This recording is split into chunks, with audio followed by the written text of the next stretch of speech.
یہ قربانی حضرت ابراہیم کا طریقہ ہے.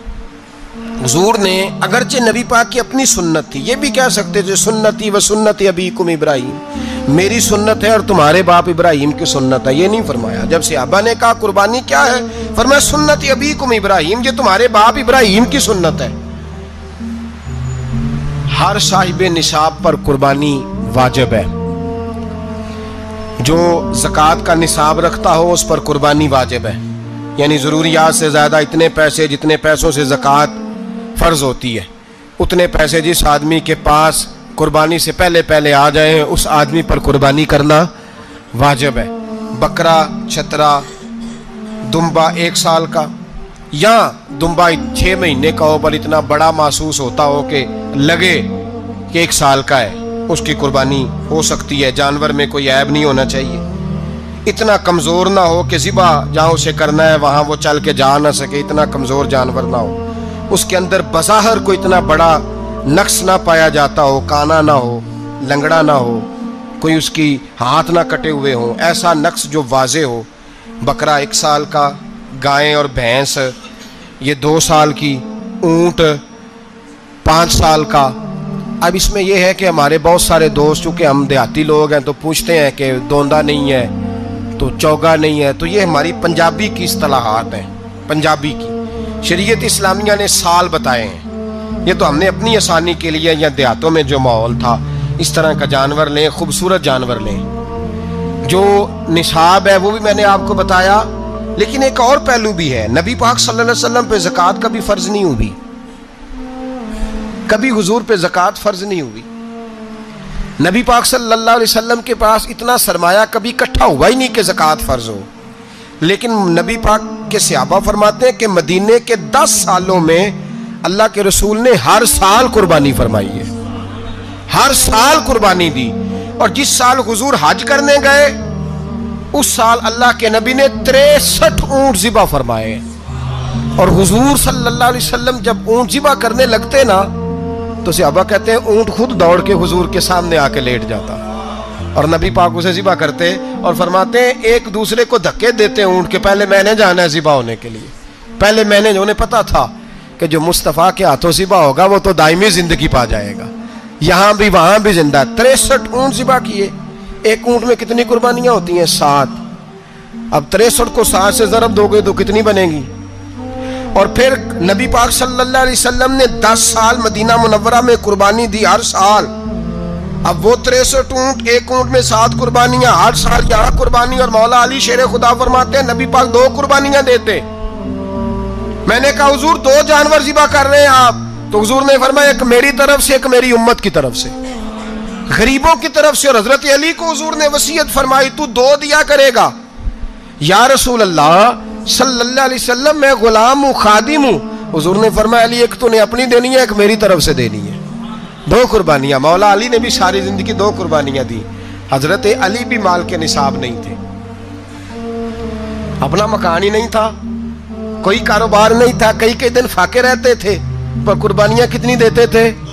2. ہمارے پاس ویسے اگر سسرال میں، میکے میں، کزنوں میں کچھ شادی ہو جائے تو 50-60 ہزار کا خرچہ برابر ہے، وہ پکا ہے. اور قربانی کی باری غریب ہو گئے، سارے غریب ہو گئے، کہتے نہیں یہاں مشکل ہے. او خدا کے بندے، اللہ کے ساتھ تجارت کر، اس کے رستے میں 1 دے گا، رب تجھے 70 گنا اضافہ کے ساتھ عطا فرمائے گا. قربانی مال کے نصاب پہ ہے. کوشش کیا کریں کہ اللہ کے رستے میں جب دینا ہو پھر لیت اللہ سے بچیں، خوبصورت جانور لائیں. جن کو اللہ نے توفیق دی ہے ان کے لیے نصیحت ہے، جن کو اللہ نے توفیق دی. میں نے اپنے حضرت صاحب کو دیکھا ہے، وہ کہتے تھے کئی جانور اللہ نے بڑا نوازا ہے. کہتے ایک میرا ہے، ایک میرے ماں کا، ایک میرے باپ کا ہے، ایک میرے فلاں استاد صاحب کا، ایک میرے پیر صاحب کا ہے. یہ جانور غوث اعظم جیلانی کا نام کا دے رہا ہوں. اور پھر ایک بڑا خوبصورت جانور بندھا ہوتا اور حضرت خود ان کو چارہ ڈال رہے ہوتے. تو حضور یہ کیا ہے؟ فرمانے لگے یہ میں رسول اللہ کے نام پہ قربان کروں گا، یہ نبی پاک کے نام پر قربان کیا جائے گا.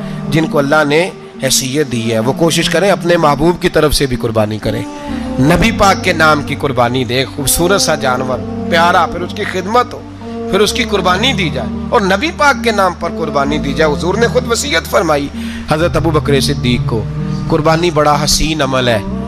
اور میرے نبی پاک صلی اللہ علیہ وسلم نے ناراضگی بھی فرمائی، ذرا خوگر حمد سے تھوڑا سا گلا بھی سن لے.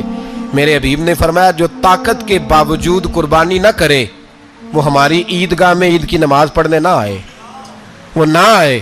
اور یا رسول اللہ جو کرے گا، فرمایا قربانی کے جانور کا خون کا قطرہ بعد میں زمین پہ گرے گا، اللہ اس کے سارے گناہ پہلے معاف فرما دے گا، اللہ اس کے سارے گناہوں کو بخشے گا.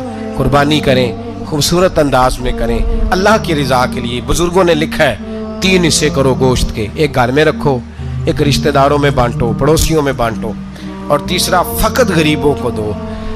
لیکن میں اکثر یہ سوچتا ہوں کہ ہمارے ہاں قربانی کرتا ہی وہ ہے جن کے گھر میں ہر جمعرات کو چھوٹا گوشت پکتا ہے، اور جن کے گھر میں ہفتے میں 3 دفعہ مرغی کا گوشت پکتا ہے، وہی تو قربانی دینے کے قابل ہوتے ہیں.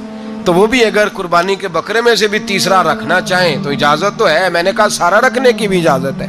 لیکن اگر آپ مہربانی کریں، کوشش کریں کہ یار ہم تو سارا سال ہی کھاتے ہیں، اور ہمارے یہاں جو گوشت تقسیم ہوتا ہے نا وہ بھی باری لگی ہوئی ہے.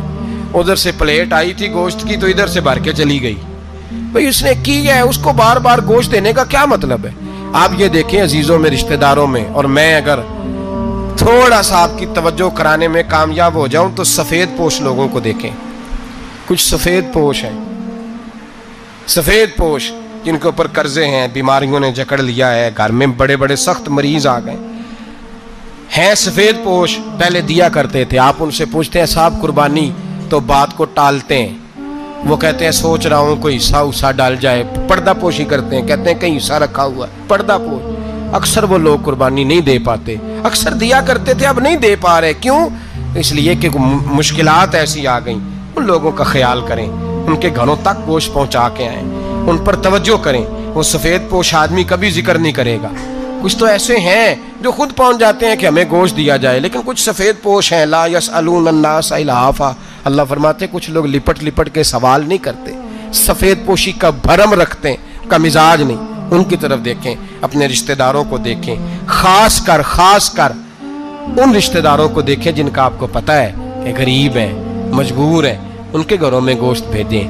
غریب بیٹیوں، غریب بہنوں کا خیال کریں، اس طرف متوجہ ہوں، ان کے ساتھ اس نے سلوک کریں، اس طرف آپ لوگ خیال کریں. اللہ تبارک و تعالی نے قرآن مجید میں نبی رحمت علیہ الصلاۃ والسلام سے فرمایا ہے کہ اے محبوب علیہ السلام، بے شک ہم نے آپ کو خیر کثیر عطا فرمائی ہے. انا اعطیناک الکوثر، محبوب ہم نے آپ کو خیر کثیر دے دی. اب آپ اس کے جواب میں یہ کریں کہ فصل لربک، اپنے رب کے لیے نماز پڑھیں، وانحر اور قربانی کریں. نماز پڑھیں اور قربانی کریں. ان شانئک ھو الابتر، آپ کا جو دشمن ہے وہ بے نام و نشان رہے گا. آپ کا دشمن. قربانی شعار اسلام میں سے ہے. قربانی اللہ کو بڑی محبوب ہے. نبی رحمت علیہ السلام نے فرمایا 10 ذی الحج کو جو عمل اللہ کو سب سے زیادہ پسند ہے. ظاہر ہے 10 ذی الحج کو لوگ نماز بھی پڑھتے ہیں عید کی، اور فجر کی نماز بھی پڑھتے ہیں، ذکر بھی کرتے ہیں، عبادت بھی کرتے ہیں، بہت سارے کام کرتے ہیں. لیکن حضور علیہ السلام فرماتے ہیں کہ اللہ کو 10 ذی الحج کو جو کام سب سے زیادہ پسند ہے وہ خون بہانا ہے، جانور کو ذبح کرنا ہے. نبی پاک صلی اللہ علیہ وسلم نے اپنے غلاموں کی دلچسپی پیدا فرمائی ہے قربانی کے ساتھ، شوق اور ذوق کا ذکر فرمایا ہے. کچھ کام ایسے ہوتے ہیں جو کسی کی غیر موجودگی میں بھی ہو جاتے ہیں، لیکن نبی پاک صلی اللہ تعالیٰ علیہ وسلم نے حضرت فاطمہ الزہرا رضی اللہ تعالیٰ عنہ سے فرمایا کہ فاطمہ ادھر آؤ، یہاں میرے پاس کھڑی ہو جاؤ. یا رسول اللہ کیا ہونے لگا ہے؟ فرمایا میں تمہارے قربانی کے جانور کو ذبح کرنے لگا ہوں. قریب کھڑا کر کے حضرت فاطمہ کو حضور نے ذبح فرمایا. میں اکثر یہ بات آپ احباب سے عرض کرتا رہتا ہوں کہ نبی کریم علیہ السلام کے کاشانہ نور پہ 2 3 مہینے تک کھانا نہیں پکتا تھا، لیکن قربانیاں اللہ کے رسول ہر سال 2 دیا کرتے تھے. کھانا 2 مہینے نہیں پکا اور قربانیاں 2، اور 2 قربانیاں دے کے حضور فرماتے ایک میری طرف سے ہے، ایک میری امت کی طرف سے ہے. مولا کائنات شیر خدا حضرت علی المرتضیٰ رضی اللہ تعالیٰ عنہ گھر میں فقر رہتا تھا. 3 دن امام حسن اور حسین 3 دن بغیر سحری اور افطار کے کھجور اور پانی کے ساتھ روزہ رکھتے تھے، کھجور اور پانی کے ساتھ روزہ کھولتے تھے، پر قربانیاں مولا علی ہر سال 2 دیا کرتے تھے۔ ہمارے ہاں لوگ سارا سال خوشحال رہتے ہیں اور بڑی سے 10 دن پہلے تنگ دست ہو جاتے ہیں۔ جو 5 لاکھ روپیہ بیٹے کی شادی پہ خرچ کر لیتا ہے، پتہ نہیں کہاں سے لاتا ہے۔ اگر اس کو پتہ چل جائے کہ یہاں ایک پلاٹ سستا مل رہا ہے تو پھر پتہ نہیں کہاں سے ادھار اٹھا لاتا ہے۔ لیکن جب معاملہ قربانی کا آتا ہے پھر لوگ تنگ دستی کا اظہار کرتے ہیں۔ یاد رکھو، جب بندہ رب کریم کے راستے میں دیتا ہے، حضور علیہ السلام نے فرمایا تھا حضرت اسماء سے کہ تو اللہ کے راستے میں بے حساب خرچ کر، رب بھی تجھے بے حساب ہی عطا فرمائے گا۔ قربانی کے لیے شوق پیدا کریں، ذوق پیدا کریں اور دلچسپی پیدا کریں۔ یہ بات ٹھیک ہے کہ قربانی صاحب استطاعت پر فرض ہے، لیکن اس کے لیے شوق پیدا کریں۔ ایک ہے قربانی کرنا اور پھر ایک ہے قربانی کے گوشت کو تقسیم کرنا۔ قربانی کا سارا گوشت گھر میں رکھنا جائز ہے، اور جب تک آپ کا دل کرے آپ وہ گوشت کھائیں، شریعت آپ کو منع نہیں کرتی۔ لیکن میرا یہ سوال ہے کہ قربانی ظاہر ہے وہی لوگ کرتے ہیں نا جن کے پاس طاقت ہوتی ہے، تو سارا سال گوشت کھاتے ہیں، تو مطلب سارا سال اگر آپ گوشت کھا رہے ہیں تو پھر آپ مہربانی فرمائیں، یہ تو اللہ کے راستے میں ہے تو کوشش کریں یہ تقسیم ہو جائے۔ کچھ لوگ شاپر لے کے گوشت لینے آ جاتے ہیں، ان تک میرا یہ پیغام ضرور پہنچائیں کہ ان کے لیے سوال کرنا جائز ہی نہیں۔ شریعت یہ کہتی ہے کہ جس کے گھر میں ایک وقت کا کھانا موجود ہو، صبح کا اس کے گھر میں کھانا موجود ہے ایک ٹائم کا، اس بندے کے لیے کسی کے سامنے ہاتھ پھیلانا جائز ہے۔ اتنا بھوکا آدمی کہ جس کے پاس اب کھانا ہی نہیں ہے، ایک وقت کا بھی وہ سوال کر سکتا ہے۔ چھوڑیں، سارا سال اگر ہم کسی امیر سے لے کے نہیں کھاتے تو کیا گھر میں ہنڈیاں نہیں پکتی؟ بالکل نہیں سوال کریں، قطعاً کوئی ضرورت نہیں، یہ جائز ہی نہیں ہے سرے سے۔ آپ کو کس نے اجازت دے دی خالی گوشت کی خاطر؟ جہاں اللہ تعالیٰ آپ کو مرچ دے رہا ہے، نمک دے رہا ہے، گھی دے رہا ہے، گھر رہنے کے لیے دے رہا ہے، وہ رب کریم 1000 روپے کا گوشت بھی عطا فرمائے گا۔ اور اس سے اگلی بات یہ کہ شکوہ بھی نہیں کرنا کہ فلانے نے اتنی قربانیاں کی تھی تو پتہ نہیں کہاں لے گیا ہے۔ اس نے کی تھی نا، پیسے کس کے تھے، ذبح کس نے کیا، تو آپ ذمہ دار ہیں کہ وہ کدھر لے کے گیا ہے۔ یہ بحث کرنے کی بھی اجازت دین ہمیں نہیں دیتا، تنقید کی بھی اجازت دین ہمیں۔ اس بات کو بھی ضرور ذہن میں رکھیں کہ ہم کہتے ہیں میں نے ابا جی کی اس سال کرنی ہے، اور پھر اگلے سال اماں جی کی کرنی ہے، اور پھر اس سے اگلے سال میں نے اپنی کرنی ہے۔ جس بندے کی جیب میں پیسے ہیں قربانی اس پر واجب ہے، اس کے ابا جی پر واجب نہیں۔ اگر ابا جی کے پاس الگ پیسے ہیں تو ابا جی پر قربانی واجب ہوگی۔ ہاں، اگر آپ کی جیب اجازت دیتی ہے تو آپ 3 قربانیاں خریدیں یا بڑے جانور میں 3 حصے ڈالیں، تو اب آپ 2 والدین کی ہو گئی، 1 آپ کی اپنی ہو گئی۔ لیکن جب تک آپ پر واجب قربانی آپ نہیں دیتے تب تک والدین کی قربانی دینا درست نہیں ہے، کیونکہ یہ دین میں واجب ہے۔ جو نماز آپ پہ فرض ہے وہ آپ نے پڑھنی ہے، اور جو ابا جی پہ فرض ہے وہ ابا جی نے پڑھنی ہے۔ اس مسئلے کو بھی ضرور ذہن نشین کریں۔ اس سے اگلی بات جو اور زیادہ ضروری ہے اس کا ضرور خیال فرمائیں۔ حصے ڈالے جاتے ہیں قربانی کے حصے، تو 6 حصے ہو گئے، اب 7واں حصہ مل نہیں رہا، تو ایک تگڑے سے بندے کے پاس جا کے مالدار سے کہا کہ چودھری صاحب حصہ ڈال لیں، ایک حصہ کم ہے۔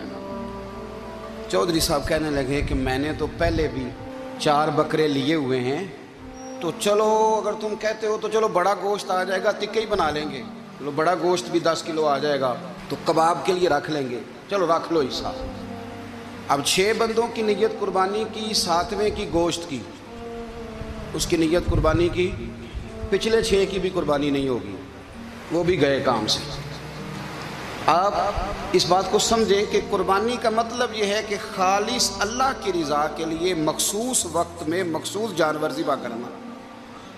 اس لیے یہ ضرور توجہ کریں اس بات پر کہ ہم کئی لوگوں کو فورس کر کے شامل کر لیتے ہیں۔ بندہ مالدار ہوتا ہے، وہ بھی کہتا ہے چلو ٹھیک ہے کوئی حرج نہیں، لیکن وہ نامینیٹ کرے گا۔ اگر اس نے اپنی قربانی رکھ لیا تو پھر وہ بتائے گا یہ قربانی کس کی ہے، والدین کی ہے، کس کی ہے۔ تو قربانی اس ترتیب سے کریں کہ اس کے سارے مسائل سے آگاہی آ سکے۔ اور اگر آپ نے ابھی تک ہمارا چینل سبسکرائب نہیں کیا تو فوراً سبسکرائب کیجئے، ساتھ ہی بیل آئیکن پر کلک کریں تاکہ مزید آنے والی ویڈیو ہیں وہ آپ کو وقت پر ملتی رہیں۔ اللہ حافظ۔